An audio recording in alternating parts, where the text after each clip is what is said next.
Assalamualaikum warahmatullahi wabarakatuh. Perkenalkan nama saya Sriwini. Perkenalkan, nama saya Sri Mailani.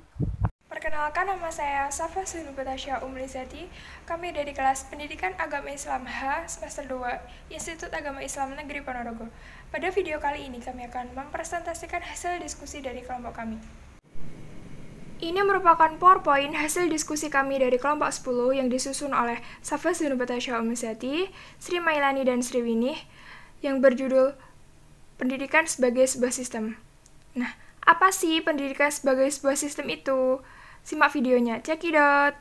Pendidikan sebagai sistem. Pendidikan adalah kegiatan yang menjembatani antara kondisi-kondisi aktual dengan kondisi-kondisi ideal. Kegiatan pendidikan berlangsung dalam satuan waktu tertentu dan berbentuk dalam berbagai proses pendidikan yang merupakan serangkaian kegiatan atau langkah-langkah yang digunakan untuk mengubah kondisi awal peserta didik sebagai masukan menjadi kondisi-kondisi ideal sebagai hasilnya. Sistem adalah kesatuan yang terorganisasi terdiri atas sejumlah komponen-komponen yang saling berhubungan dalam rangka mencapai tujuan yang hendak dicapai.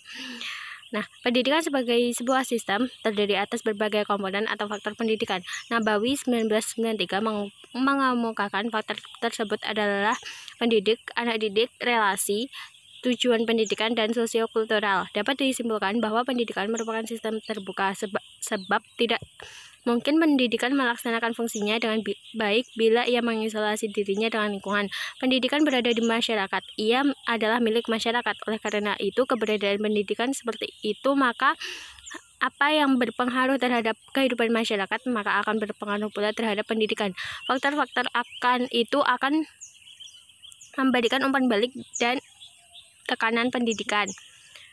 Nah, ciri-ciri sistem secara umum, yaitu merupakan suatu kesatuan atau holistik, memiliki bagian-bagian yang tersusun sistematis dan hierarki. Bagian-bagian itu berelasi satu dengan yang lain, konsen terhadap konteks lingkungannya. Ahmad D. Marimba 1989 merumuskan unsur-unsur pendidikan sebagai berikut. Usaha atau kegiatan yang bersifat bimbingan secara sadar, adanya pendidik atau pembimbing atau penolong, ada yang dididik atau yang terdidik. Bimbingan itu mempunyai dasar dan tujuan. Dalam usaha itu ada alat-alat yang dipergunakan. Perlu kita ketahui bahwa pendidikan memiliki komponen-komponen tertentu. Yang menjadi komponennya itu pertama, dasar pendidikan. Pendidikan sebagai proses timbal balik antara pendidik dan anak didik dengan melibatkan berbagai faktor pendidikan lainnya. Diselenggarakan guna mencapai tujuan pendidikan dengan senantiasa didasari oleh nilai-nilai tertentu. Nilai-nilai itulah yang kemudian disebut sebagai dasar pendidikan. Yang kedua itu tujuan pendidikan.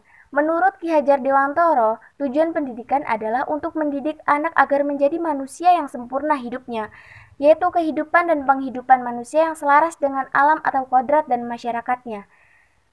Yang ketiga, pendidik. Pendidik ialah orang yang memikul tanggung jawab untuk membimbing. Pendidik berbeda dengan pengajar sebab pengajar hanya berkewajiban untuk menyampaikan materi pelajaran kepada murid. Nah, sedangkan pendidik tidak hanya bertanggung jawab untuk menyampaikan materi, tetapi juga membentuk kepribadian anak didik. Yang keempat itu anak didik. Dalam sebuah proses belajar mengajar, seorang pendidik harus dapat memahami hakikat anak didiknya sebagai objek pendidikan. Komponen kelima, materi pendidikan. Materi pendidikan adalah semua bahan pelajaran yang disampaikan kepada peserta didik. Materi pendidikan ini sering juga disebut dengan istilah kurikulum, karena kurikulum menunjukkan makna pada materi yang disusun secara sistematis guna mencapai tujuan yang telah ditetapkan. Komponen keenam, tentang metode pendidikan. Nah, metode mempunyai kedudukan sangat penting yang berguna untuk mencapai tujuan pendidikan. Metode merupakan sarana yang memaknakan materi pelajaran yang tersusun dalam kurikulum pendidikan sedemikian rupa sehingga dapat dipahami atau diserap oleh anak didik menjadi pengertian-pengertian yang fungsional terhadap tingkah lakunya. Pendidikan juga memiliki alat pendidikan yang menjadi komponen ketujuh, yaitu alat pendidikan yaitu segala sesuatu yang digunakan oleh pelaksana kegiatan pendidikan untuk mencapai tujuan pendidikan. Jadi, alat pendidikan itu merupakan media atau sesuatu pelaksana kegiatan untuk mencapai tujuan pendidikan. Secara garis besar, alat pendidikan itu ada dua macam, yaitu fisik dan non-fisik. Alat fisik berupa segala sesuatu perlengkapan pendidikan, yakni sarana dan fasilitas dalam membentuk karakter, dalam membentuk konkret seperti bangunan, alat-alat tulis dan baca, dan sebagainya. Nah, alat-alat non-fisik berupa kurikulum, pendekatan, metode, tindakan yang berupa hadiah dan hukuman, serta uswatun hasanah atau contoh teladan yang baik dari pendidik.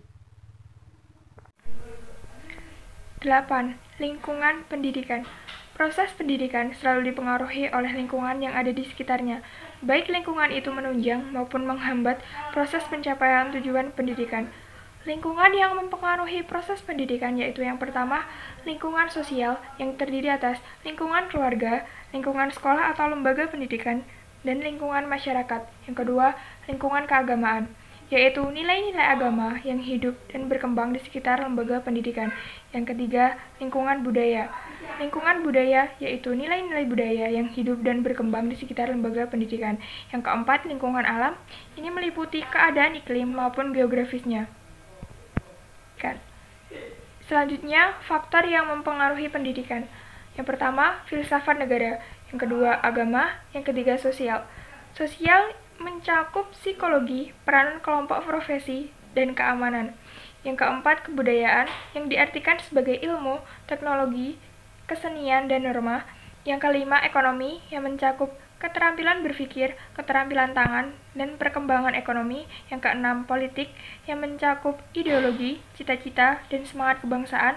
Yang ketujuh, demografi, yang terdiri atas perkembangan penduduk, penyebaran penduduk, dan kepadatan penduduk. Selanjutnya, lembaga pendidikan sebagai sistem.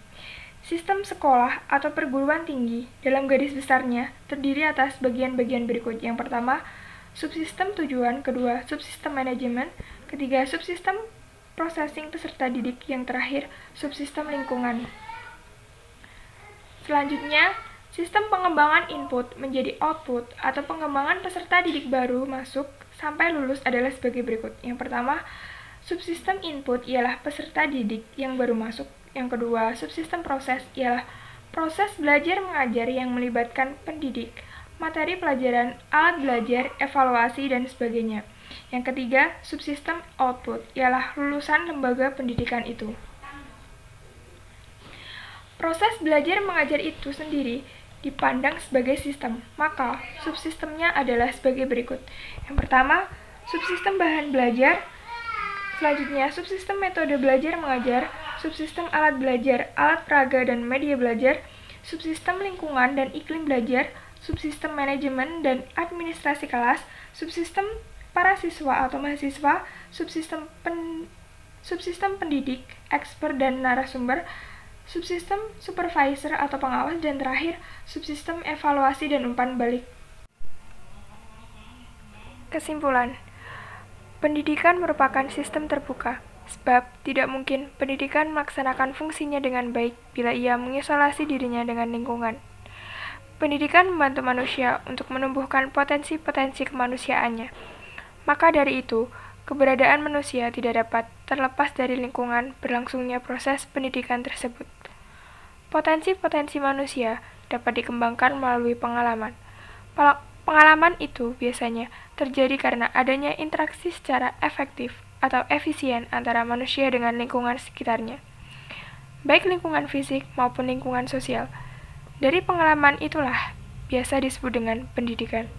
Dan semua sistem maupun komponen yang saling berhubungan maupun saling mempengaruhi itu biasanya disebut dengan sistem pendidikan. Saran.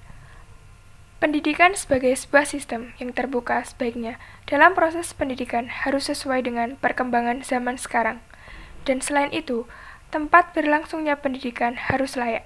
Dan jika di dalam suatu sistem pendidikan ditemukan masalah yang harus diselesaikan, maka yang menyelesaikan masalah tersebut adalah sang pendidik.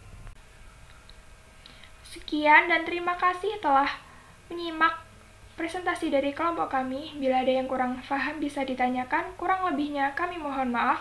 Wassalamualaikum warahmatullahi wabarakatuh.